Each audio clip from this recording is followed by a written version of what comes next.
Hey, and this is InTune with a little bit of a heads up and a did you know? And today we are looking at the back-end solution or your dashboard. If you are a client of InTune, you have a dashboard that provides you a lot of information.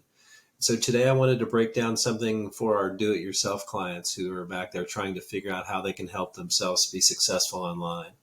So if you'll notice here on the left-hand side, I've opened up what is the executive report for our Intune Business Solutions. This is our dummy client that we use for an example.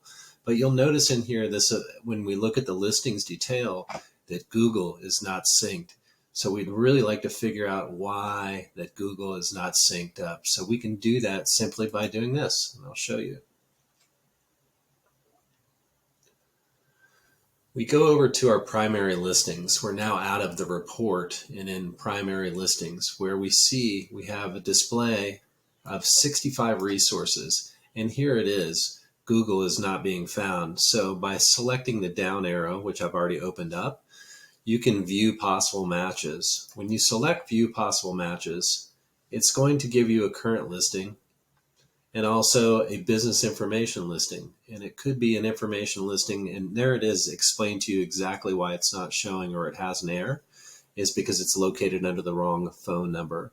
We can then go ahead and make those corrections and then verify as the only listing for this source.